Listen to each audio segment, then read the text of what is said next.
On July 25th, Alden, Edwin Valero, Bradis Prescott, the guy who demolished Amir Khan. That's a pretty good battle there. Valero Prescott. Bombs away. Both guys like to punch.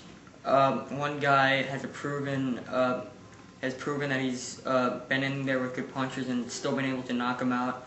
Talking about Edwin Valero right there. Bradis Prescott hasn't really been hit back with good punches as of yet. That's why he's such a question going in this fight, with probably one of the biggest punches in the lighter divisions in all of boxing today. That's probably why you have to go with Valero. Anybody has to go with Valero because Prescott remains such a question mark despite his demolish of Amir Khan, in which he probably was never hit in that fight. Victor Ortiz is going to be taking on Marcos Maidana. Maidana almost beat Andre Kotelnik, close decision in his last fight, and he got 24 knockouts in 24 victories. Ortiz is in tough, isn't he? He's in really tough. I never heard of that guy. When you read his resume, I kind of second guessed Victor Ortiz's decision making in taking such a tough fight, coming off maybe Mike Arnudis, who's a decent fighter, nothing compared to a puncher like this, and a guy that's been in there with world champions. Victor Ortiz, I don't think he's over his head because he has such great skills and he's a great puncher himself. But this is going to be a real test. Okay, we're back now. Are you excited about the Miguel Cotto Joshua Clottey fight on June 13th, Madison Square Garden? Yeah, there's really nothing not to be excited about. It's a great matchup to begin with. It's a questionable fight for Cotto to be taking. You'd have to figure that his training camp and his manager have a lot of confidence in Cotto right now to take such a fight against Clottey, who's the closest thing in the boxing world to a brick wall, and he's really indestructible. Really, Antonio Margarito with maybe fighting under loaded gloves, hit him with CompuBox record connects or punch throws or something, and he didn't get him out of there though. And Clottey supposedly had a bad hand. Clottey was dominating the fight until he hurt his hand. Right. And he was standing toe-to-toe the whole fight, even if he didn't have something to fight back with. So that alone speaks for itself on Clottey's behalf.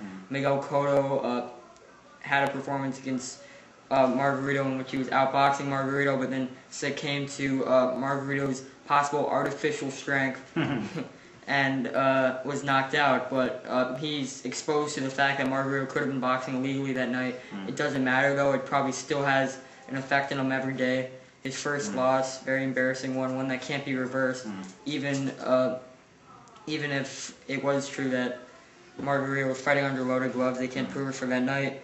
And that makes it all the more interesting with Cotto and Clottey, but stylistically it's a great fight. Do you think Cotto's going to win? I think Cotto's going to find a way. If he's still confident enough in his own ability, he needs to get on his toes. He needs to outbox Clottey for 12 rounds. But I was thinking that he was going to do the exact same thing against Margarito, and Clottey's not as huge a puncher, but he is really strong and he stalks you down. And anyone can testify to that. If Cotto can keep him on long range for 12 rounds is a serious question. That you're not sure if he could, though. Yeah, I'm not sure, especially right now. Right. Okay. Ivan Calderon, Rodel Mayol will be on the undercard at that Madison Square Garden show. What do you think? We're going to see Calderon stay unbeaten or what? Yeah, Calderon's going to stay unbeaten, but Rodel Mayol is definitely a big puncher. But he's got to find his way to the target, which is highly unlikely for the strawweight division, speaking as a whole, really, because Ivan Calderon is a defensive genius, pound for pound. And the strawweight division basically can't catch up to him. He's like a Willie Pep, almost? Almost. Okay, now it's a big dust-up. David Haye is making a lot of noise. And he's fighting, of course, Vladimir Klitschko. It's going to be a huge fight in Germany. Maybe a huge fight for the heavyweight division. If Haye finds a way to win, do you think he can?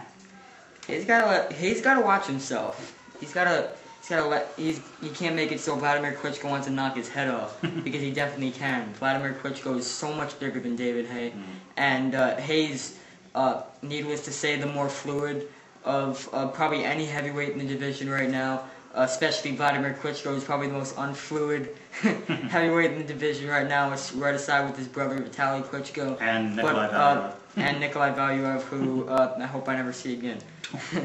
And David Haye, he's got to be on his toes for that fight, and he's also got to make sure he lands. He can't circle Vladimir Klitschko the whole fight. He won't score points, which could be possible. He could find himself in a situation that Vladimir Klitschko is so dangerous to mix it up with that that he could be circling him the whole fight, and it could be a boring fight with Vladimir just pawing out the jab and just winning pretty much on points. But I think it's going to get dirty based on the feud between these guys that we can see right now. Right. Yeah, Haye has really made an enemy, of course, of the Klitschko, so we'll see how that happens. And, of course, finally, coming up on Saturday, Manny Pacquiao, Ricky Hatton. You're going to stick with Manny Pacquiao as a TKO victory? I'm not going to say I have no doubt in my mind, but I believe in Pacquiao, and I've always had, at least recently in his career, that he can beat probably any fighter that he's put up against. Even unrealistic matchups, he's been able to prevail. It's an example right there, Oscar De La Hoya. Ricky Hatton, he's fighting at a much more comfortable weight, despite what Hatton's camp has to say, and I think he's definitely going to win the fight. You mean Manny is fighting at a more comfortable weight? Yeah. Yeah. Okay, and so Manny over Ricky, you think? Last, quickly, Floyd Mayweather Jr. will lose to Juan Manuel Marquez, yes or no? No. Okay. Thanks, Alden, for talking to us. Remember to check out aldenboxing.com and fightfan.com for more information. See you next week.